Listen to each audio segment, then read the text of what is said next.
Well, hello, everybody, and welcome to our Investing with a Purpose show. My name is John Bowens here at Equity Trust Company. Joining me on the program today is Wayne, and Wayne is an active self-directed IRA investor. As we always talk about on the show, how we are investing with our self-directed IRAs, making an impact on our lives and our families' lives, as well as the lives of so many people in our community. And Wayne is a great representation of that. So, Wayne, welcome to the show. Thank you so much for joining us today.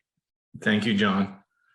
All right, Wayne, so let's jump into the first order of business today, which is tell our viewers and our audience a little bit about some of the transactions that you've done with your self-directed IRA. Maybe pick out 1 to 2 transactions that you've done. I can give you a history of what I've done with my IRA. Previously, I was in the financial services industry myself.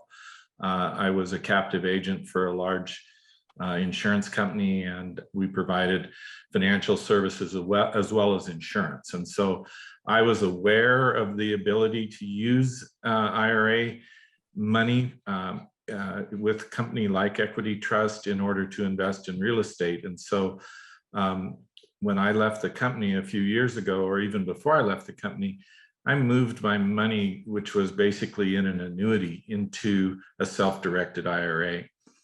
A little bit of background, my wife is a real estate broker. We are active in real estate investing, and it just made sense to use the money that was in my IRA to try to leverage it, provide the income to allow us to do things within the community that we like to do. And so I started with about 160,000 roughly, and invested in a triplex lot in the Bozeman, Montana area. From that, I made contributions as I was still working. I made contributions to my IRA. Obviously, a city lot doesn't provide income, and it has expenses. There's maintenance, there's HOA fees, there's taxes. And so my contributions to my IRA during that time period basically became the cash flow that was needed to hold that investment. I held that investment for 26 months. My rate of return, I calculated the other day, was over 30% per year. I was able to trade that lot for a townhouse worth approximately $270,000 in the 26 months I held it. That townhouse lot, or that townhouse, provided me an income of about $1,600 a month, a little over 7% rate of return on, not on my investment, but on what the value of the asset was. At that point, I held it again for another 26 months, which is just coincidental, and was able to leverage that into some commercial property in Indiana, again, having a close to 30% return per year on the appreciation, in addition to the 7% that income that I pulled from the IRA. Now, Wayne, these properties that you bought, were these mortgaged, where your IRA made a down payment and you borrowed money, or was this where your IRA was a cash buyer and owned the property? I've looked at a couple of times at using my IRA as leverage. I believe that is a very valid investment strategy. However, I did not choose to do that. I may do it again in the future. I've got a little bit of cash in my IRA right now, about $50,000, that I may use that to leverage. Interest rates aren't quite where I would like them to be. The deductibility for interest is gone in a business situation when you're within an IRA. And so it's been working really well the way it is. I know that some people have been very successful leveraging it, but it is not something that I've done. And what with these investments that you've done, let me pause for a moment and go back in time. When you first got started with self-directing an IRA, you talked about that first transaction. Could you share with us a challenge or some of the challenges that you faced with getting started and how you overcame some of those challenges?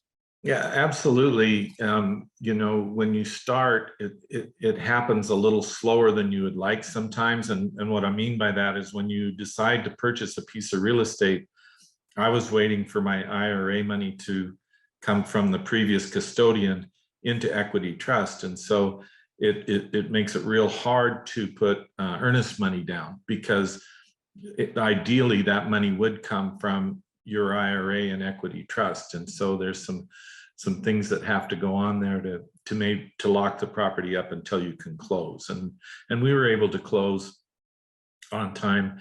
Equity trust, right since the day I started with them, and I don't mean to make a big advertisement for you, but they've been incredibly easy to work with, extremely knowledgeable. I pick up the phone, I get the answers I need. Bill pay, I have to pay, again, HOA dues, maintenance fees, those kinds of things, very, very easy with the bill pay system in equity trust. I currently now own about $430,000 worth of real estate. We moved from a market that we were very familiar with here in Bozeman, Montana area, and I moved it to Indiana. Why Indiana? I'm not as interested in the appreciation at my age. I'm 65. I'm more interested in the income and my rates of return for what I can buy in Indiana. It's producing that IRA that 160,000 that was producing nothing is now producing 4,500 a month. And so that's where the real advantage comes from, in that that supplements my Social Security income. I'm able to leave my other investments set. Right now, as you know, the stock market isn't that great to be involved with, but there will be some opportunities down the road. But I don't have to touch that because I'm using the money that those rental incomes are providing for me. That's outstanding. And I appreciate you mentioning at the very beginning, Wayne, that you worked in the financial services industry, and it sounds like for a good portion or your entire career, you're exposed to traditional forms of investing with retirement dollars into the traditional financial markets. And then, for you to transition into real estate, and I understand your wife is involved in real estate. So I assume that was a smooth transition for you. But I think it's great to demonstrate that there are other options out there beyond the traditional financial markets. And here at Equity Trust and on our Investing with a Purpose show, we're not for or against, if you will, the traditional financial markets. The self-directed IRA gives investors the ability to diversify beyond the traditional financial markets. And for some people, that means 100% of their retirement monies are going to go towards real estate and other non-stock market-based investments. And then for other clients that I have seen and worked with, it's maybe 60% or 40% or 30%, or maybe even just a smaller percentage, like 5% of their overall retirement portfolio is put into real estate or other alternative investments. One of the most common questions I get is, John, what does that need to be? Does it need to be 60-40, 80-20? And we really can't say that. You have to look at it through the eyes of yourself as an investor based on your skill set and experience. So I think you're a great representation of that. Did you have any, maybe feedback or comments with respect to what I just said there, Wayne? I think it's really interesting coming from a traditional financial services background. The whole model for investing for retirement was that you would have 70% in stocks, 30% in bonds, until you reached a certain age, and then you started to flop that over to where maybe when you retire at 70, it's 30% bonds or 30% stocks and 70% bonds. It's interesting to me that nobody has ever in that traditional, if you will call it a traditional form of investing, has ever talked about real estate or what you might be able to do with that. Everybody knows that we're not building any more land. You've heard that a million times, but yet nobody has a model or other than maybe a mutual fund that invests in real estate. There isn't really anything out there other than this that I've found that works as well as this does. And I think that to have something in your portfolio, yes, my wife is a real estate broker, but everybody knows a real estate agent. Everybody knows a real estate broker. They know somebody in the real estate business that can help them find properties that are of value. I don't care whether the market is hot, whether it's cold, there's always real estate that's trading and it's of value. And so I think it needs to be part of a mix. I'm always believed in diversification, but with my own IRA was pretty frustrated with the returns I was getting and didn't have the ability to see some growth that could make a difference in my income when I was ready to retire. That's I appreciate that, Wayne. And, coming again from the background of financial services, I'll say that, a lot of investors that approach me that want to invest in real estate with their IRA, that's one of the challenges that they have to overcome, is getting all the members of their financial team on board, including their financial advisor and their CPA, possibly their tax advisor as well. And that's something that we can help educate folks on, is, how it works and the rules and the guidelines, so that people can get their other members of their financial team comfortable with this concept of investing in real estate. So let me jump to the last question for us with the time we have left, Wayne.